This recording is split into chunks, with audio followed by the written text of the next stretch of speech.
Hello नमस्कार, welcome and welcome back to my channel. तर upgrading entire life हे challenge किंवा ही जर्नी मी स्टार्ट केली आहे आणि त्यासाठीच लाईफच्या जे डिफरंट एरियामधले जे डिफरंट हॅबिट्स आहेत जे मला अपग्रेड व्हायला मदत करतील त्या हॅबिट मी माझ्या लाईफमध्ये आणण्याचा, बिल्ड करण्याचा प्रयत्न करते आहे.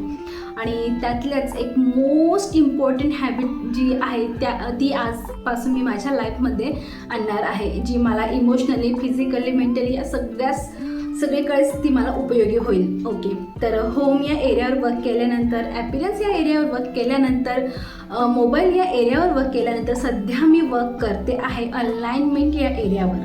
तर अलाइनमेंट म्हणजे काय? तर माझ्यासाठी अलाइनमेंट म्हणजे स्वतःच्या हायर सेल्फसोबत, हायर पॉवरसोबत कनेक्ट होणं, अलाइन होणं, एक होणं. ओके, तर जसं आपल्या हायर सेल्फचे इमोशन्स असतील, कसा असेल आपला हायर सेल्फ, तो हा इमोशन्स फील करणारा असेल, तर तसंच इमोशन्स फील करण्यासाठी ह्या अलाइनमेंट या एरियावर मी वर्क करणार आहे.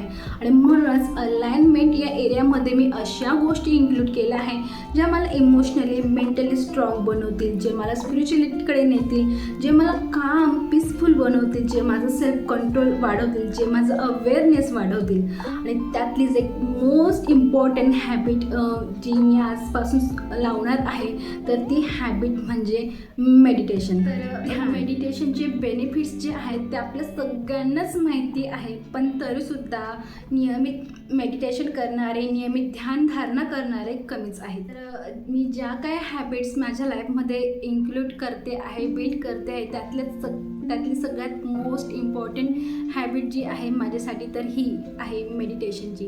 आणि 2024मध्ये बाकी नाही मी काही केलं, फक्त ही मेडिटेशनची हॅबिट जरी स्वतःला लावून घेतली तरी मी म्हणेन की हां, 2024मध्ये मी काहीतरी केलं आहे.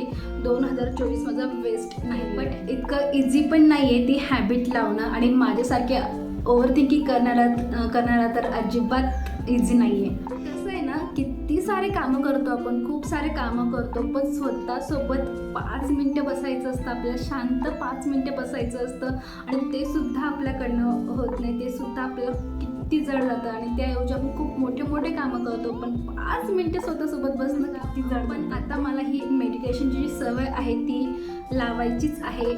आध्यात्मिकतेकडे जाण्याचा प्रयत्न करायचा आहे. आध्यात्मिक ज्या पावर्स असतात, त्या जागृत करण्याचा मला प्रयत्न करायचा.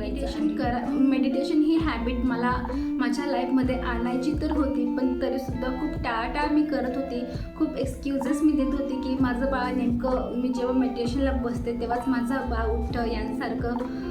बट तर हे सगळे एक्सक्युजेस दूर करून मला आता फायनली मेडिटेशन माझ्या लाईफमध्ये आणायचंच आहे आणि त्यात मला कन्सिस्टंट राहायचंच आहे. तर नक्कीच मेडिटेशनची जी हॅबिट आहे ती लाईफ अपग्रेड करायला नक्कीच मदत करणार आहे.